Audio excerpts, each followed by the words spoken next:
자, 그런데 이제 노조에 대해서 이제 조금 이해를 돕기 위해서 말씀드리면, 노조 전임자라는 게 있는데요.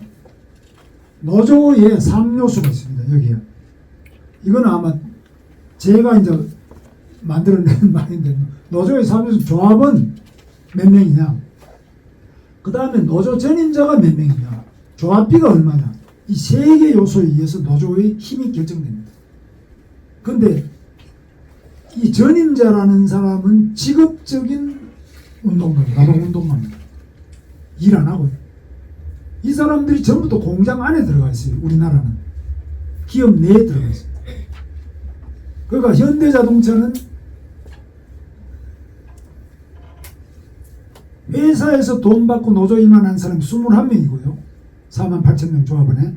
그 다음에 회사에서 돈을 안 받고 조합원들이 조합비를 내서 하는 무급 근로시간 면제자라고 합니다. 회사에서 돈 많은 사람은 유급 근로시간 면제자. 요즘 용어로. 그 다음에 회사에 돈 안 받고 조합원들이 자기들 봉급의 0.8%를 내가지고 자기들 돈으로 운영하는 것을 무급 노조 전임자라는데, 그게 100명입니다. 그럼 121명이 하고, 그 다음에 대의원이 500명. 현대자동차. 이 사람 하루에 또 필요한 시간만큼 또 씁니다. 그러니까 공장에 가보면 엉망입니다. 이게 뭐 한 5, 600명이 돌아다니니까 작업 질서가 완전히 엉망.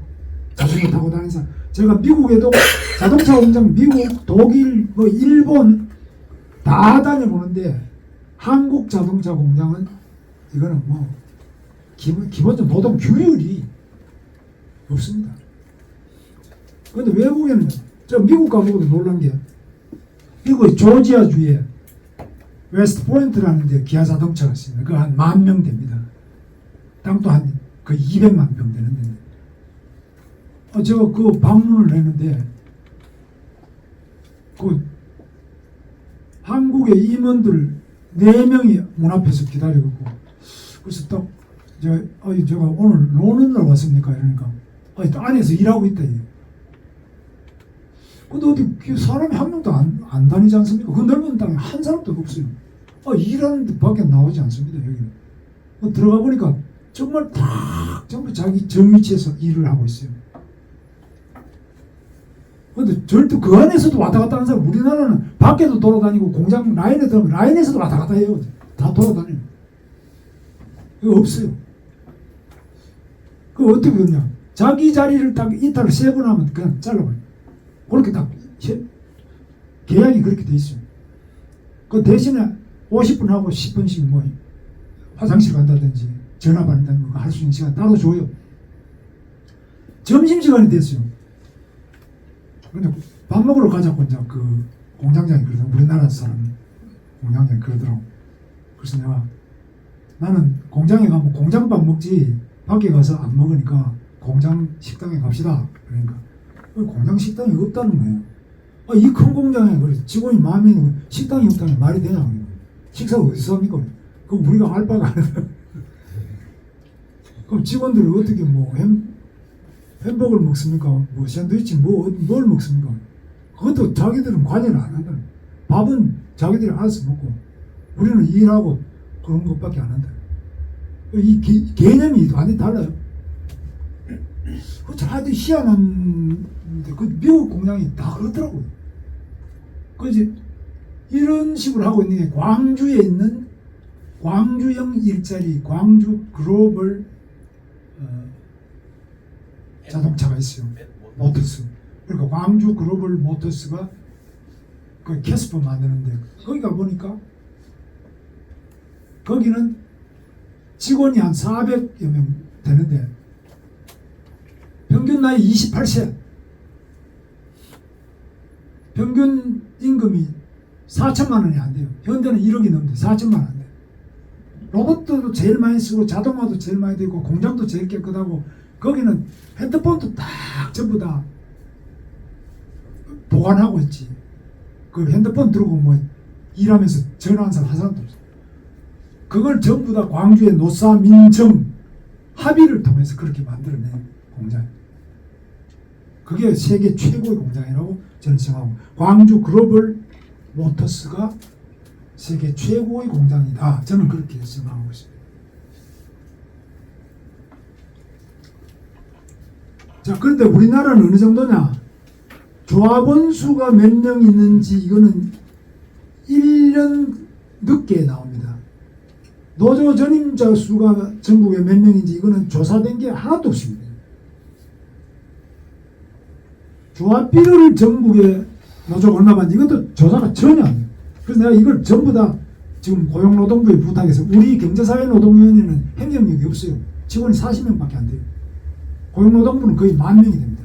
그래서 거기다가 부탁을 해서 노조 전임자 수를 조사해달라, 조합비가 얼마인지 조사해달라, 지금 조사를 하고 있습니다. 이 조사해야 됩니다. 이 기본 통계가 없습니다. 행정이 해야 될 일인데 이것도 노동조합법을 보면 다 조사하게 돼 있어요. 단체 협약을 맺으면 반드시 2주 내로 관청에 신고하고 되고, 신고한 단체 협약 중에 문제가 되는 거는 시정명령을 내릴 수 있고 다 돼 있는데, 행정이 그동안 87년 이후에 완전히 무너졌어요. 작동이 안 되고 있습니다. 법만 있지 사문화되어 있습니다.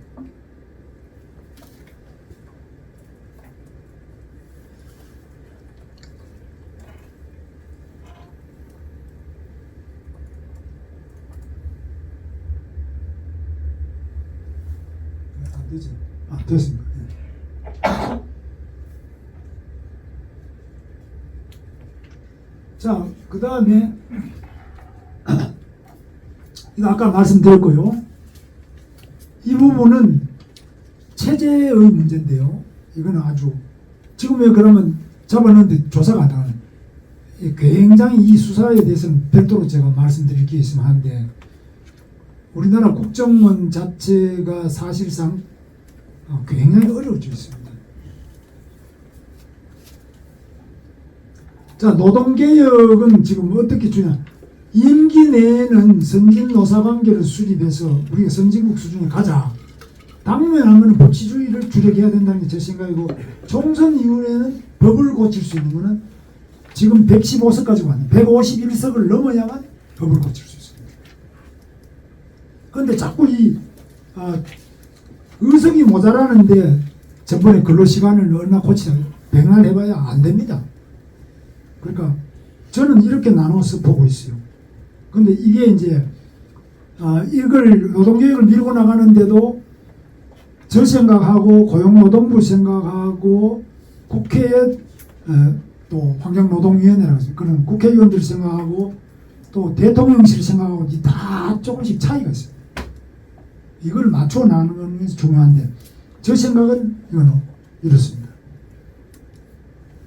자, 그러면 노동개혁을 하려면 동력이 있어야 되는, 동력이 여론인데, 여론이 바로 언론, 또 아민포럼 같은 교수들이 또 이 중요하잖아요. 여론을 일으킨대요. 글을 써야 돼. 글 안 써요.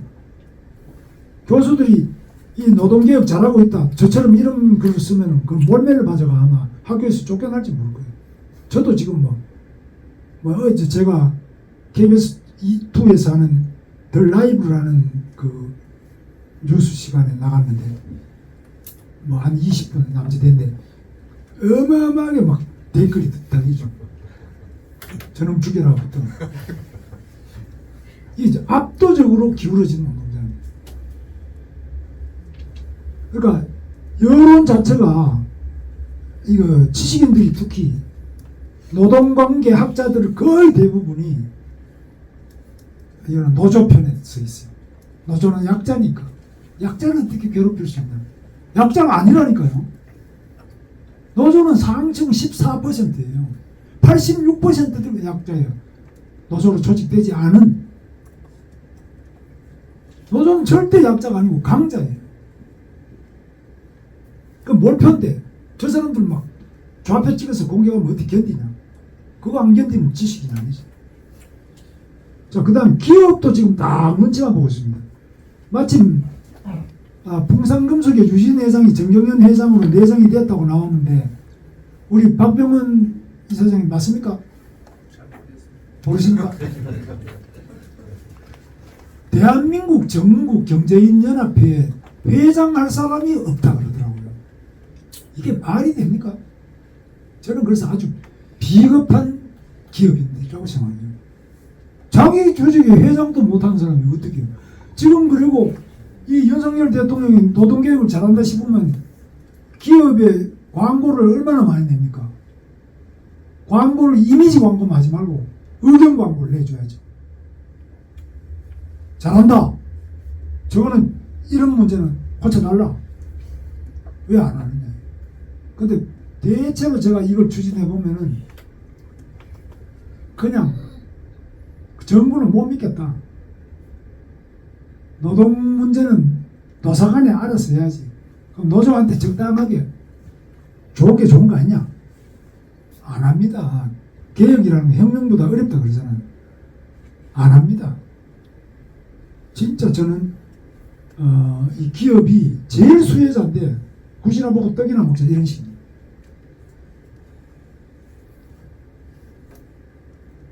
노동조합은 뭐 이제 이게 노동조합이 14%인데 이 중에 일부 한국노총 다도 아닌데 어떤 사람들 예를 들면은 부산의 해운노조다, 항만노조다.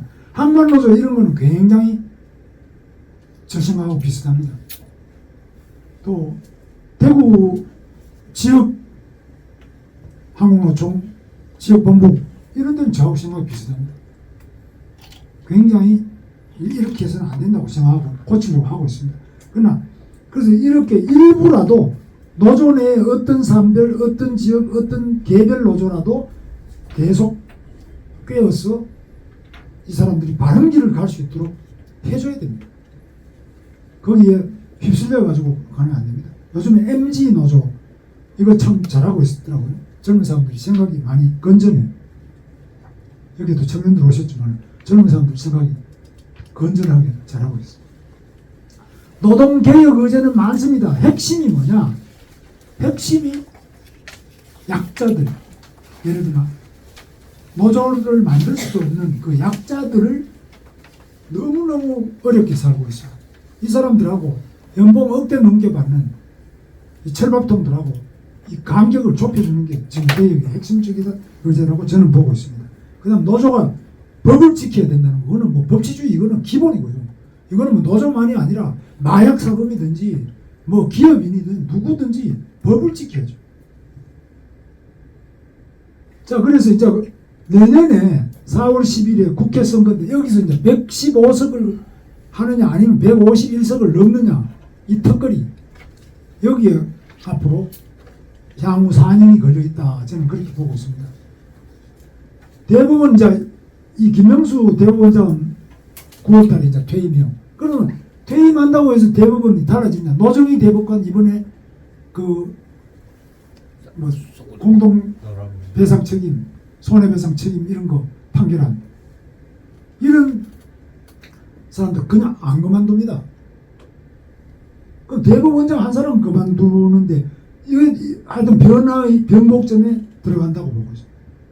언론 노조도 지금 KBS도 조금 바뀌기 시작하고 있는데 딴 데는 아직까지 모르겠습니다만 방송통신위원회도 바꾸려고 하고 있는데 얼마나 될지 이게 그 다음에 기업도 이제 정경련에 아마 유진 회장이 온다든지 뭐 새로 이제 이런 분위기를 좀 일신해가지고 기업이 자기 해야 될 일 뭐 사회적 기여를 하라는 게 아니라 자기 기업은 자기가 지켜야죠.